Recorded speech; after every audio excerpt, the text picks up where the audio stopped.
In a previous video, we saw that if Islam is true, then the largest false religion in the world, Christianity, is Jesus' fault. In short, if Jesus had properly taught his followers the one simple message, Allah is one, worship Allah, follow his commands, made sure that his book was actually preserved, warned his followers properly about false teachers, and told his followers that he wasn't crucified and raised from the dead, then Christianity would have never happened, and billions of people wouldn't be worshiping Jesus today. But instead, Jesus has caused more false worship than any human being ever. Bad Jesus. But perhaps we were too hasty. Another culprit must be cross-examined. The defense calls to the stand Allah. We have 3 accusations to make against the all-wise Allah. If Christianity really is a false religion, there were 3 actions taken by Allah that look highly suspicious. It's almost as if Allah wanted Christianity to succeed. Accusation number 1. At the center of this false religion, Christianity, is the belief that Jesus was crucified and rose again. But if this never happened, if Jesus was never crucified, then where did the Christians get this idea? Did they make it up? No. Allah made the crucifixion appear to them. Quran 4:157 says, "But they neither killed nor crucified Jesus. It was only made to appear so." The central event of the Christian false religion was all Allah's doing. All Allah had to do was nothing, and Christianity would have never started. If Allah wanted to stop Christianity, then why did he start it? Accusation number 2. Let's go back to the year 50 AD. It's been about 20 years since Jesus was on earth. The story of the crucified and risen Jesus is spreading like wildfire out of Judea and into the wider world. It's being proclaimed by people who think that they're actually serving Allah, but their false message is turning worship away from Allah and towards Jesus. If Islam is true, this is absolutely terrible. Christianity will grow to become the worst thing ever, the largest source of false worship in human history. What does Allah do? Allah could stop this blasphemy. Allah could make another prophet out of a speck of dust at any moment. But instead, Allah waited. Allah watched false worship and did nothing.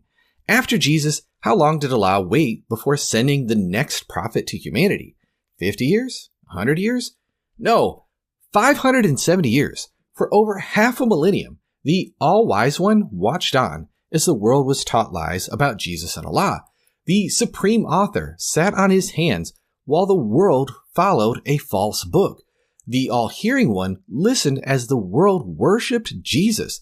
The all-speaking one sent no messenger, no word, no reminder, no book for over 5 centuries. If Allah wanted to stop Christianity, why did he wait so long? Accusation number 3.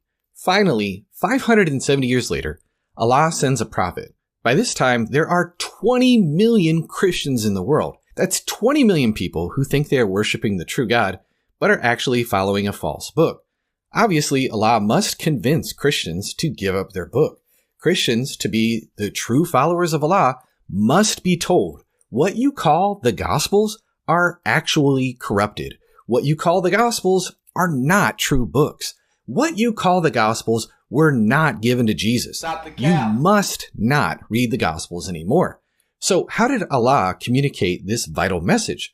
Quran 5:46-47 tells us, "Then in the footsteps of the prophets, we sent Jesus, son of Mary, confirming the Torah revealed before him. And we gave him the gospel, containing guidance and light, and confirming what was revealed in the Torah, a guide and a lesson to the God-fearing. So let the people of the gospel judge by what Allah has revealed in it." Oh my goodness. Let's get this straight. Allah must tell Christians to reject false books that they call the Gospels. And yet, Allah refers to the true book given to Jesus as the Gospel. Allah needs Christians to reject the Gospels, yet says that Christians should judge by the Gospel. According to Islam, there's a book that Allah gave to Jesus. By the time of Muhammad, no one has seen this book for over half a millennium. No Christian alive knows that it ever existed, so obviously they don't have a word for it. So in his wisdom, what word does Allah use to refer to Jesus' book? He calls it the Gospel. Allah refers to the true book using the very same word that the Christians use for their false books.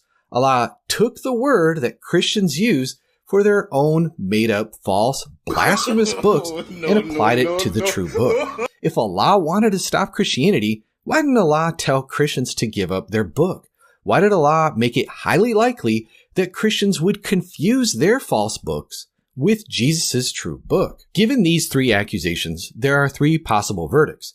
Number one, Allah is an ignorant moron. Or, number two, Allah wanted Christians to become Christians. Or, number three, the Quran was invented by an illiterate Arabic merchant who didn't know the first thing about the Gospels. While Jesus' role in the rise of Christianity is inexcusable, there's an even more guilty party. Allah faked the founding event of Christianity. Allah did nothing for over 5 centuries as Christianity spread, and Allah told the Christians that he gave Jesus the gospel, knowing that this would cause confusion. Who's to blame for Christianity? It's Allah. Muslims, take a hint. Even Allah wants you to believe in Jesus, the crucified and risen Son of God.